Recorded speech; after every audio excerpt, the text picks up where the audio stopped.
Hi, everyone. This is Heather Vickery. Welcome to this week's episode of the Brave Files podcast. Hey, before we start, I just want to check in. How's everybody doing? Are you guys hanging in there? I know that we are all sheltering in place all over the world to flatten the curve for COVID-19. I want to thank you for the sacrifices you're making in supporting those vulnerable folks and anyone who's been sick or affected by this virus. It is quite a catastrophe and tragic. And I love to see how, as a global community, we're coming together to do something that is so self-sacrificing for the greater good of everyone else. So hang in there. And if you need any support, I'm always here for you. But I'm really glad you decided to join us today because I had the privilege of talking to Bernita Bradley. She's an author, an activist, and a community leader in Detroit who's known widely as a supermom and an inspiring public advocate. She joins us to share the story of her remarkable and sometimes disturbing journey. Bernita comes into the conversation and shares the surprising event that led her from being a bullied and suicidal teenager who was struggling with the trauma of poverty to being the powerhouse human she is today. We talk about forgiveness and how forgiveness gives us personal freedom because it releases us from our own pain, and the truth that exposes our truest self in our authentic and vulnerable way can also help empower other people to overcome their obstacles.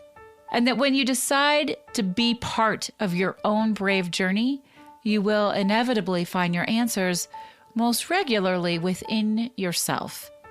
And finally, we talk about the immense power of living outside the box, because outside the box is where it's at. Quickly, before we begin the episode, I want to remind you that I host a free weekly gratitude circle every Monday at 12 p.m. We host this in Zoom, so we would love to have you join us. All you have to do is click on the link in the show notes, and you can get all the information to join us. And I would also really love to invite you to our Facebook community, Brave on Purpose. This is an incredible group of humans, and I invite you to be part of what we're doing here. These are folks who are showing up for themselves and others in a really big way. It's full of connection, motivation, inspiration, and support, and I would love to see you there. All you have to do is head on over to Facebook and search Brave on Purpose, answer 3 little questions, and bam, you're in. I hope you enjoy this really incredible conversation I had with Bernita. And don't forget to rate and review us on iTunes, Apple Podcast. It really does make a difference, and we love hearing what you think about the show. Love, forgiving, and purpose. This is Heather Vickery, and you're listening to The Brave Files, stories from people living courageously. When we choose bravely in big and small ways, it powerfully elevates our lives. I hope these stories connect with you and encourage you to embrace bravery in every possible way, day after day. Together, we can build a movement of courageous living that enriches both our lives and our communities. And if you enjoy the show, I ask you to please share it with others. Maybe think of someone who you want to choose bravely right alongside you. Thanks for tuning in. Now here's the show. Hi, friends. It's Heather Vickery. Welcome to this episode of the Brave Files podcast. I am really delighted you are joining us today. But before we get started, I have to ask you, have you checked out our Patreon offerings yet? It's such a joy connecting with all of you and building a brave movement together. And in order to continue growing the Brave Files and touching even more lives, I truly, truly need your support. So please take a moment and visit patreon.com/bravefiles. Find a level that works for you and join our brave movement today. All right. Are you all ready? This is going to be a fun conversation with a powerhouse of a human. Y'all know that I love to meet people who are shaking the world up by having important and often difficult conversations in a public way. Today's guest is Bernita Bradley, and she's the host of Alley Girl Conversations. These events are free to the public, and they help create a safe space for people to share, heal, and discover ways to release pain. She's also the founder of the Village PCL, which is an outreach and recruitment team. They're nonprofits and they're philanthropic groups. My favorite part is that she knows that the Village's success is all about children and parents' voices, and we are the key to growing together. Bernita, welcome to the Brave Files. Thank you, Heather. How are you? I'm good, my friend. We've had some technical difficulties, listeners, but we're ready to roll.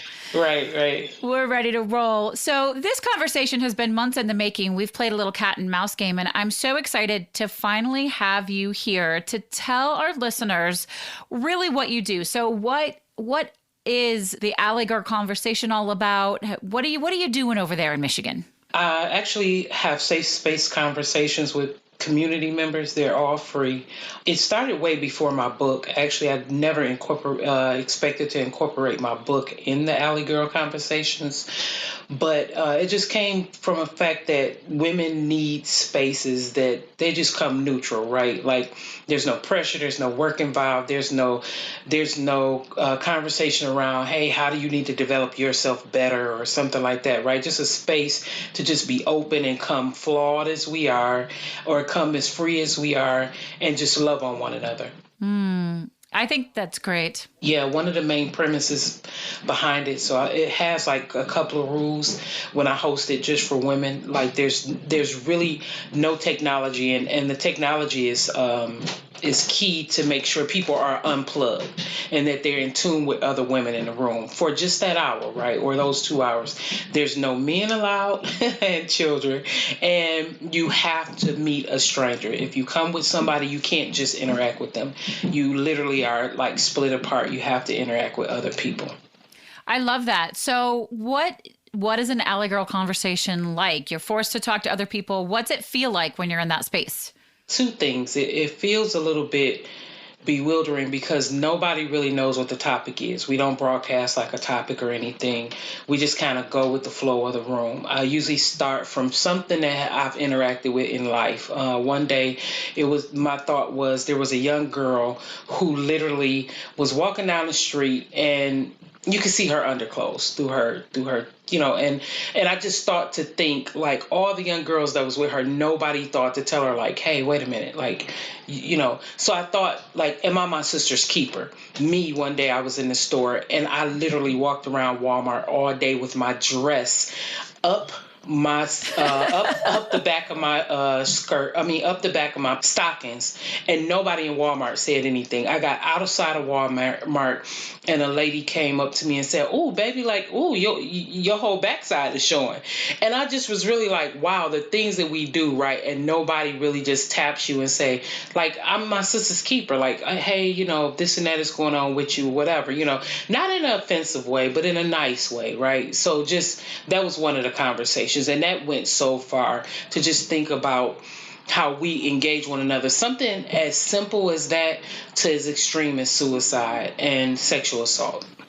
Wow. Okay.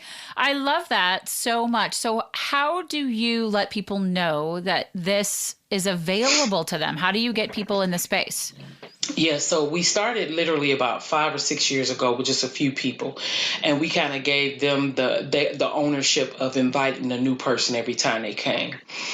Our most recent ones, because we've kind of navigated through all of like our personal contacts, our most recent ones have been work related. So we find somebody at work or somebody in a walk of life that we've dealt with for a couple of months or something, and we say, hey, we have these conversations, it's open. We would love for you to come. And it's based off of what me and one of my partners kind of plan. I love that. I think that's cool. And so tell us a little bit about how that ties into the Village PCL and what that actually is as well. Because I love all of the different ways you're touching your community and you're getting people to talk to each other, because that's what we need. Yeah, so the Village is really an outreach and a recruitment organization. I started this work always talking to people about what I felt as a mom or as a parent. And what ended up happening was people were like, oh, you say some key things that we want to hear. And I'm like, well, this is what every parent says, or this is what we need in our community. But I wouldn't just talk about what I needed. I would listen to the other parents at like the PTO meetings. And I was always fortunate enough to be in a space with principals or directors or community leaders or philanthropic groups. And they're saying, like, we really want to know what parents think. We really want to know what community, we really want to know what children. And I'm like, well, they're thinking this. So how about I take you to where they're saying this? Like, let's go talk to them. And so our whole goal is to act as a liaison between different organizations and parents and community members to say, if you really want to do a work around helping our young people, our most vulnerable citizens, which is usually brown and black kids, you have to go to where they are, right? Not go to them with a plan, not go to them you just have to go to them with a blank canvas and you both create together, right? I love that. Yeah, and so I've been recruiting for several organizations in the city for years now. My Brother's Keeper Initiative, the Gold Line, which is a bus transportation system, and oh my God, Brilliant Detroit, quite a few places that really engage families. I like to say that I do not recruit for people if they are not going to keep citizens along for the journey. If you're not going to create what you're doing with citizens involved, it can't be you bring this beautiful pie to citizens and say, here you go. We got this pie, eat it. Like, it's perfect for you. Yeah. We want you to come and say, hey, citizens, we want to create a pie. But we really don't know, these are our suggestions. We want to make a cherry pie, but maybe, we just want to see what you think first. And citizens may say, okay, we cool with a cherry pie, but can you put some pineapples in it? Yeah. And then there's another community over here that might say, we don't like pineapples. We might want some blueberries with ours, or we might want a little bit of butter on the crust or whatever, right? So fashioning each pie to fit the people that you're serving. I love this. Yeah, I will not work for organizations if they're not really going to be in the midst of creating it with the people. That's really cool. So, Bernita, I'm curious, how much of your drive and initiative to do this comes from your childhood? You said something on your website that I absolutely loved and identified with. You said you were raised by a single mother who you described as someone who would kill a bear with her bare hands over her children. And I feel that. I identify with that. So I'd love to hear how much of that plays into what you're doing now. Yeah, so my mom was one of those type of people. You would see her walking up the street with about 15 kids on any given day, right? We would be going to this place that we call Palmer Park in Highland Park, Michigan. We would be going downtown to the local Macy's Fair to see Santa Claus, and then the Cobo Hall to actually go to the free toy giveaway. And we would all come back with toys, and the kids literally thought my mom was rich, but we were actually poor. But my mom was a provider for kids and people. She sought out resources and places she could take the kids in the community. Now, reality was back then, I want to say the bus ride for my mom was like 50 cents and kids rode free, right? So Nice. Everywhere we went, we were going for free. We were going to parks that were free. It was free to go swimming at the pool. It was free to go to the carnival, but the kids had a ball. And what she was doing was filling a need. She was filling a need for kids who weren't able to expand out of the four walls of their community. And she was exposing them to things. Now, me, I was kind of used to it because I went to the flea markets and I went to the places with my mom, but some of the other kids weren't, right? Experiencing that and experiencing poverty was like really traumatic for me growing up. With this Superwoman mom, I still experienced a set of traumatic incidents where I was molested. Oh, goodness. Yeah, I was depressed at times, and yet I hid it all from my mother. So I found myself being a protector at a young age. I hid it from my mother because I knew my mother would kill a bear for me. And the person who was molesting me was right in our household. It wasn't some stranger. It wasn't a person. It was my brother, right? Oh, my goodness. Yeah, and so knowing this, I knew, like, I had seen all the trauma my mother had gone through, and for some reason, like, I literally became this protector. As far back as second grade, I remember there was a little girl in my classroom, and she didn't quite look the way the other kids looked. She didn't quite smell good, things like that, right? And she was my friend. Like, I didn't pay attention to that, but the other kids did. And so they would pick with her, they would talk about her. And the teacher seemed to really like do nothing about it, nothing about what the kids were doing. And so I took it upon myself, like, come on, you could play with me. Come on, no, forget them. Let's play with me, for lunchtime. And I think it was a couple of other kids along with me, but I was like dedicated about lunchtime. Come on, come sit with me. You eat with me. But then that flipped, and the kids started bullying me.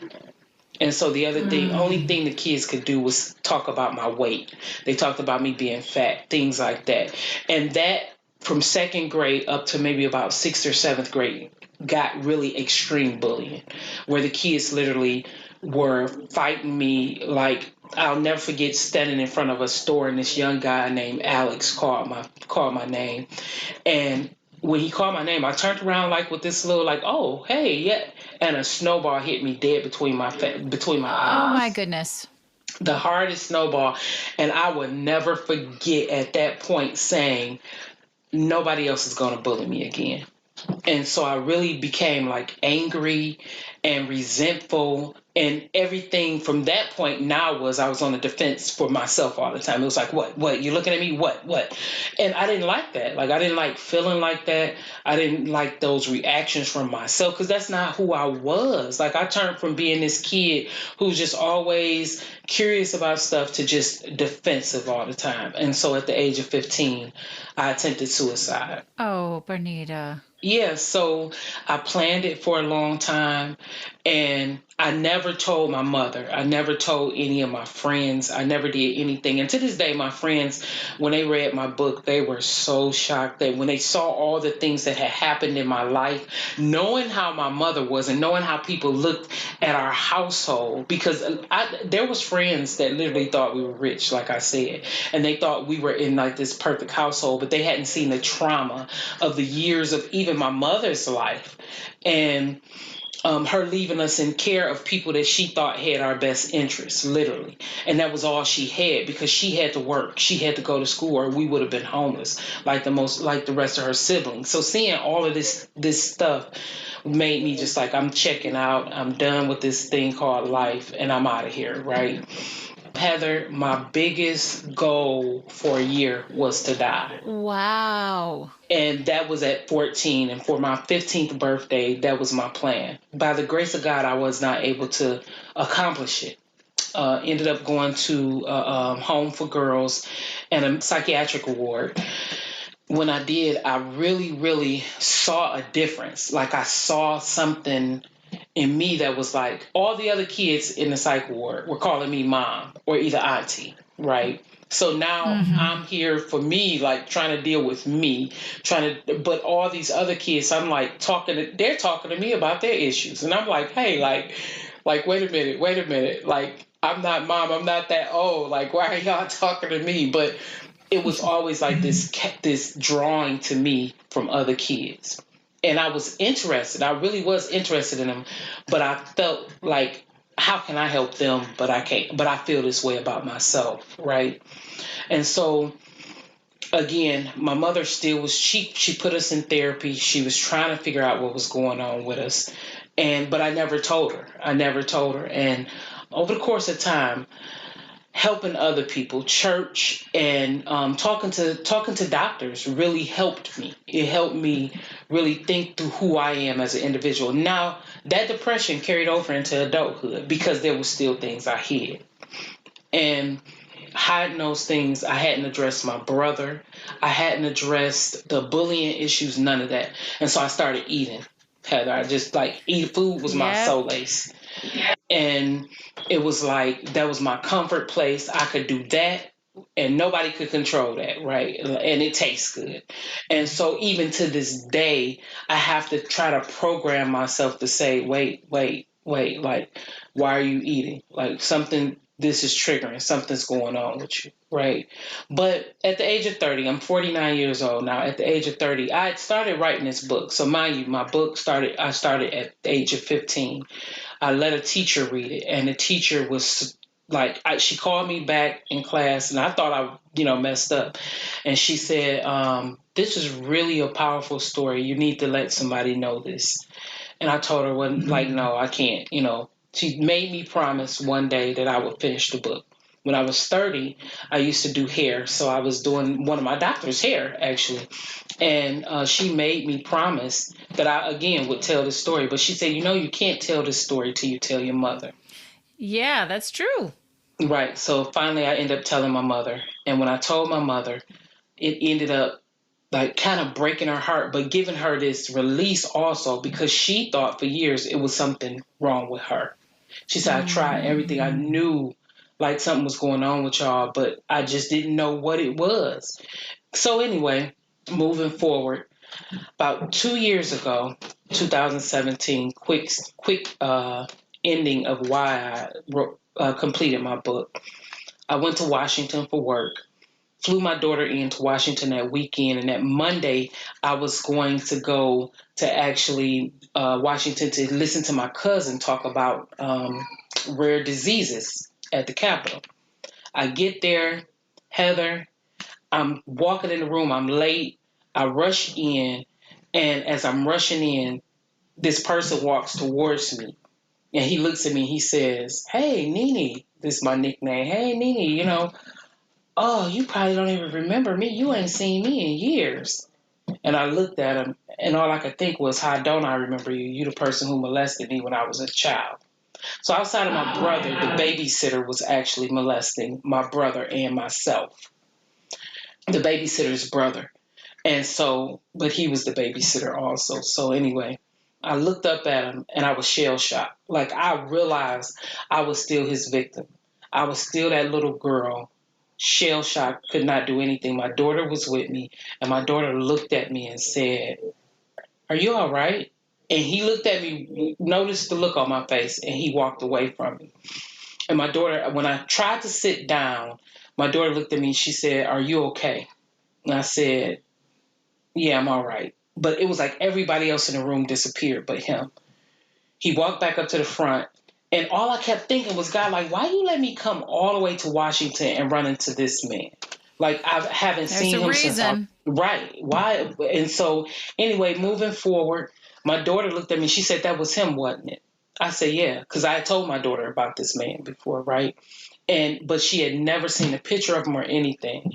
And so God told me to stand out into the aisle, Heather.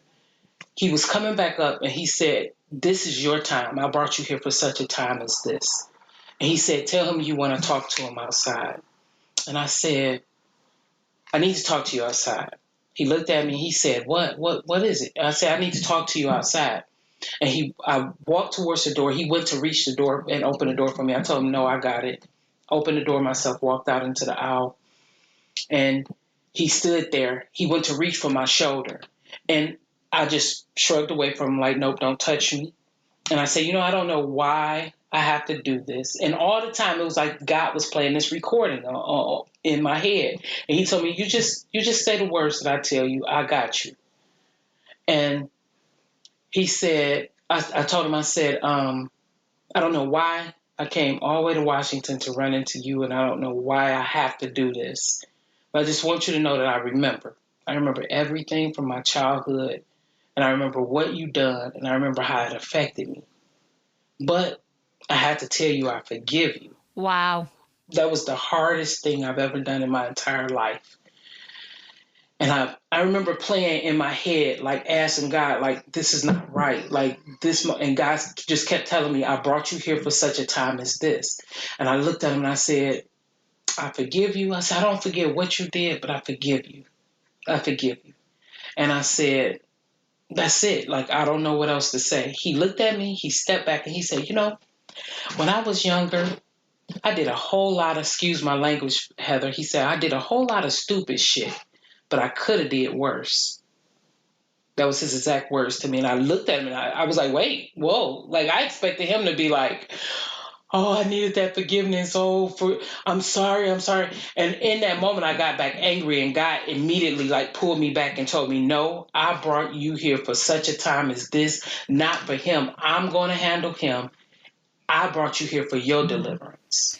I love that you shared that, because I do deeply believe from my lived experience and from experience of my clients that forgiveness is about those of us who do the forgiving. It doesn't really have anything to do with the person who's being forgiven. It's our release of heartache and pain and our decision to no longer let it control us. Yes, it is. Yes, it is. And in that moment, I had not realized how for years, Heather, he controlled me. He still controlled me. Like all the talks I was doing, all the work I was doing, all the work with youth I've done, all the mishaps I've had with my own family and told them like, there's some things you need to get over. I had not gotten over that. But seeing him in that moment and forgiving him was like forgiving myself also. It really was. After that, when I walked back into the room, God literally told me, now you can finish your book. When I went to Washington, I did not have my book on my mind. But God literally told me, now you can finish your book. And I swear I was like, oh, wow, really was this what it's about? Like, I couldn't tell the story. I didn't even have freedom to tell my story.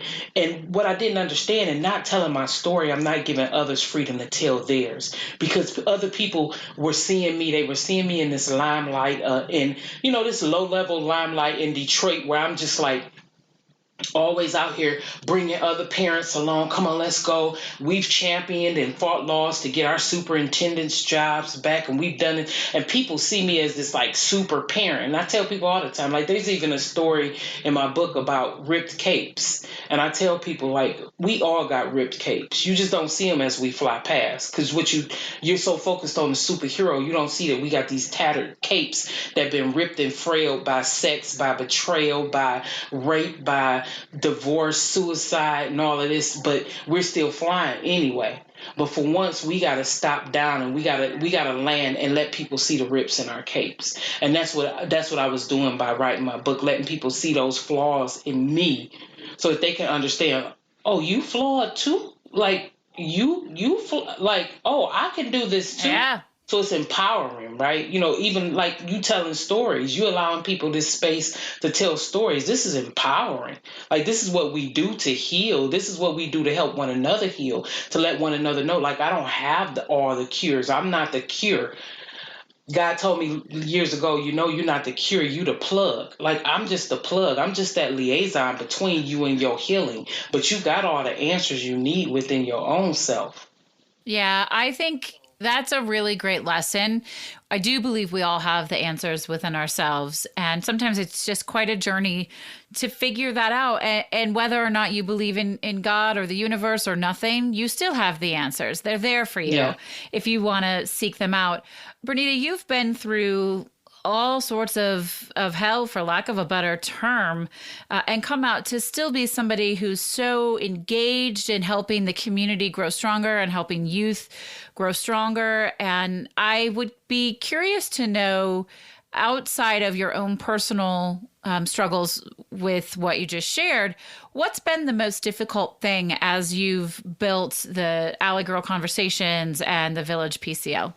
The most difficult thing has been doing this work in my own family hurting. So this is where like the generational thing comes in, right? That's the hard part. My daughter suffered from depression. My daughter suffered from extreme bullying. At one time, she contemplated suicide. That's the hard part, right? Because I feel like you have answers for everybody else, but how do you not have answers for your own kids? My son has dealt with addiction and attacks, being a black boy in Detroit, like literally being targeted, experiencing that I'm fighting in Lansing about fair wages, or I'm fighting in Lansing about brown and black boys having access, but then my own child suffering. That's the hardest part. Yeah, I can see that. Absolutely. It is difficult when things are challenging in your own home, and the work that you do to support others and help others grow doesn't seem to be enough when it comes to your family. I can feel that. Yeah. But share with us, though, what has been the most wonderful surprise, the best silver lining throughout all of this? I'll say the best silver lining has been that I show people how to live out the box. And in that, the flip side with my kids, I'm creating an atmosphere of them to be okay with who they are and live out of the box, like not live by restrictions, not live by what this world says we are, right? Not live by what people say you are, to be original, to be free. And I hope I always exude that to everybody that I'm around. Like, I'm always telling people, if you do a work and every Monday or every Friday, you're like, oh, thank God it's Friday. I don't have to go back in that place anymore. Or every Sunday, you're like, oh, my Lord, tomorrow is Monday. I got to go back in it. Then I beg to differ. I ask people, like, step back and reevaluate yourself. What do you need to be doing? Because if this is so miserable, then there's something that needs to shift about that. Like, why are you so miserable? Why does this make you so heavy? And so in doing the work that I do, that's another component. Like, I talk to the community about what do you need, like in all aspects of life. What do you need? Because ultimately, that's what's going to make you happy, right? But what do you need that's healthy and that's going to push you towards a better life, not push you towards, because I can say, what do you need? And I could say, I need to just be somewhere in that peace and leave and blah, blah, blah. But if you do that, is that really going to make you happy? Because wherever you go, there you are. Yeah. Yeah. I hear that. I appreciate that. Running away from it doesn't make it go away. You got to dig in and create the change. I love that. I love it a lot. Bernita, does this work feel brave to you? I can't say necessarily brave. It does feel brave, but it's scary. This is some of the scariest work that I do because I never want to lead somebody astray. Right. To me, though, that's the biggest marker of bravery. When you can leverage your fear into success and growth, that's the definition of bravery for me. I guess so. Yeah. And it's I really like for other people to see their own bravery. Like, as flawed as I feel all the time. That's the whole point. Yeah. As flawed as I feel all the time, I want other people to see their bravery. Like, I sit back sometimes and I'm like that mom, like, that's my girl, like, that's my baby. Yes, And so for them to see a parent get up and just speak their mind and get what they want, or a community member make change in their own community, and they're actually on social media. Like, I stalk some of my friends' social media when they're really active and they're advocating for something, because their advocacy, like, really drives me. Like, because I could remember when you thought you didn't have a voice. Yeah. Oh, I can remember when you thought you didn't have a voice. I feel that with my clients a lot as an executive coach, one-on-one success coaching with people. They often start off not having a voice, and it's a different scenario than people who have been through physical and emotional trauma and abuse like you're working with, or come from different, backgrounds. But still, I can see and hear their growth. I remember when some of my clients couldn't find words to describe who they were. And now, they're partners in major firms across the country. It's just a really fun and wonderful thing to be a part of. It really is. I love it. Bernita, I would love to find out from you if you could give people one piece of advice for folks that want to strengthen their own communities. What would that piece of advice be? Access. Any access that you've had, give somebody else access to it. I think sometimes in communities like mine, because there's so much lack, when people get something, they kind of hold it because they like it's a fear of, like, this is my little secret or whatever, right? But access is the most powerful thing, and more access actually gives you more access. If you give the it's almost like here in Detroit, we have a lot of food drives, right, for community. And there's people who really, really need it. And so if you have access to that, share it. Let another parent know, because you don't know how desperate they are for it. Yeah. As little as the food to always all the way to if you're an employer and you know that you've had opportunities and people gave you an opportunity to do a work without having necessarily the qualifications for it. Bring somebody else along who don't have qualifications for the job that you're actually looking for or the project that you need somebody to work on. Develop them and help them. They'll bring more and more people, and that access changes lives. That's awesome. Access changes lives. I believe that. I think that's really fantastic.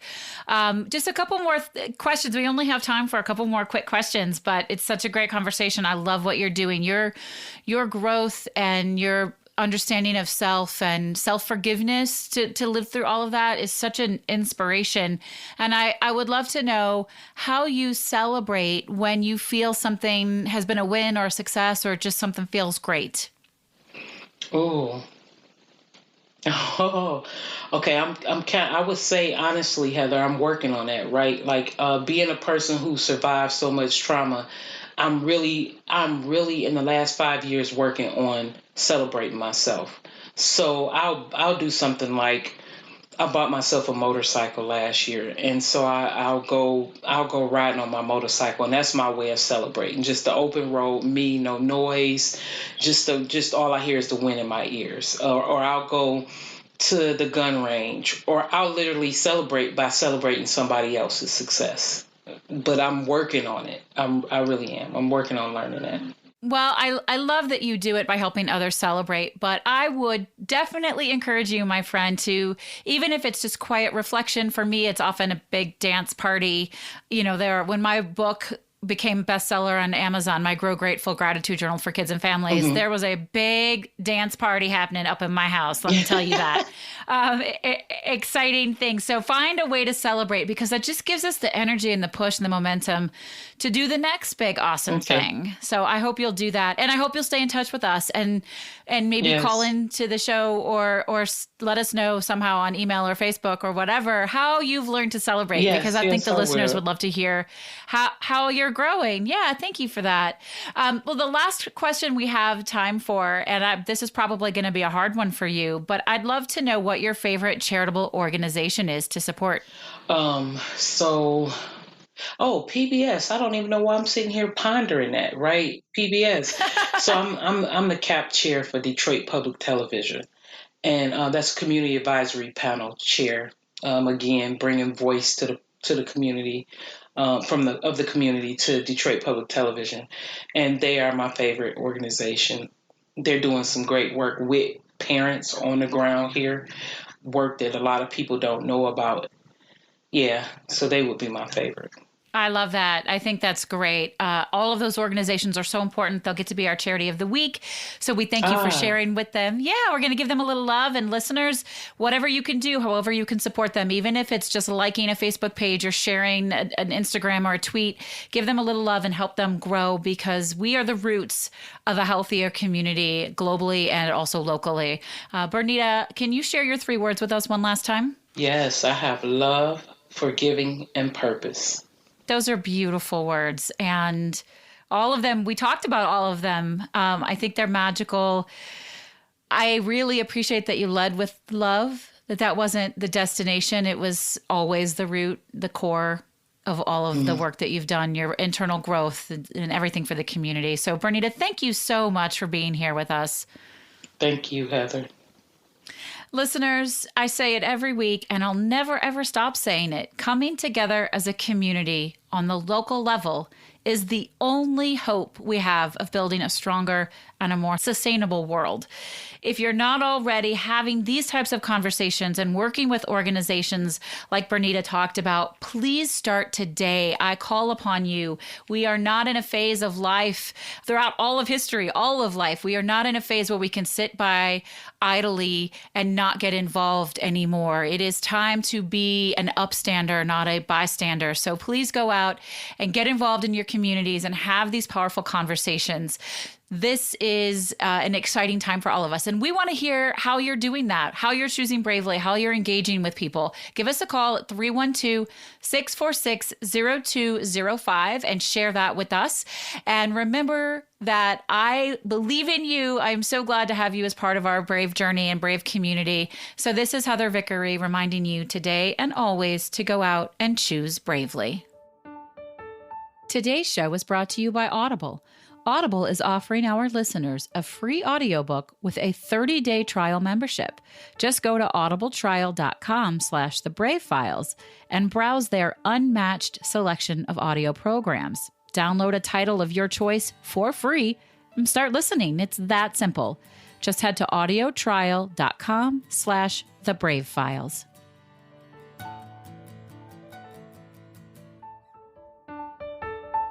You've been listening to The Brave Files, stories from people living courageously. To learn more about the show, find our show notes, or get some great bonus content, visit thebravefilespodcast.com. And we'd love to know what you think. You can give us a call at 312-646-0205. Let us know your thoughts on the episode, the show in general, or maybe share with us how you're out choosing bravely. This episode is brought to you by Vickery & Co. Success Coaching, coaching that helps you maintain a life well lived and a business well run. Learn more at vickeryandco.com. Our music is produced by Matt Lewis. Follow him on Instagram at mattmmusic or visit his website, theunionband.com. We couldn't do any of this without our extraordinary audio engineer, Andrew Olson. Learn more about him and check out his work at findandrewolson.com. And special thanks to our associate producer, Kim Statler. I'm your host and executive producer, Heather Vickery. Thanks for tuning in, and we'll talk to you next week.